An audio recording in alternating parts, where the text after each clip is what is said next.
সবাই কেমন আছো? আশা করছি সবাই অনেক অনেক ভালো আছো। আজকে আমি একদম অন্যরকমভাবে একটা বেক চিকেন করেছি, তাই তোমাদের সাথে শেয়ার করছি কিভাবে করেছিলাম। সাথে ছিল ব্রকলি আর মিষ্টি আলু, শসা, গাজর। আমি লেগ পিস নিয়ে নিয়েছি, স্কিনটা ফেলে দিয়েছি আর একটু ডিপ করে চিড়ে নিয়েছি, তাতে করে ভেতর থেকে মশলাগুলো ভালোভাবে ঢুকে যাবে। স্বাদ মতো লবণ, লাল মরিচের গুঁড়ো দিয়ে দিব, আদা রসুন কাঁচামরিচ ধনিয়া পাতার পেস্ট দিয়ে দিব, সয়া সস আর গোলমরিচ গুঁড়ো দিয়ে দিব, কিছুটা টমেটো কেচাপ আর অবশ্যই অল্প পরিমাণে কর্নফ্লাওয়ার দিয়ে দিব। এতে করে মাংসটা ভিতর থেকে বেশ জুসি থাকবে। আমি 4-5 ঘন্টা এটাকে ম্যারিনেট করে রেখে দিয়েছিলাম। এবার একটা ট্রেতে নিয়ে ওপর থেকে অল্প অল্প করে অলিভ অয়েল দিয়ে দিচ্ছি। আমি কিন্তু আগে কোনো তেল দিইনি।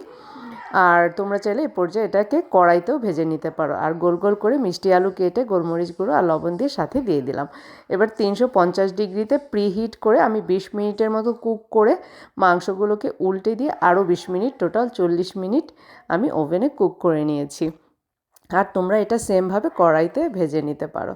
ব্যাস 40 মিনিট পর রেডি হয়ে গেল বেক চিকেন, একদম সুস্বাদু, হেলদি আর মিষ্টি আলুটা অসাধারণ লেগেছে। ভালো থাকবে সবাই।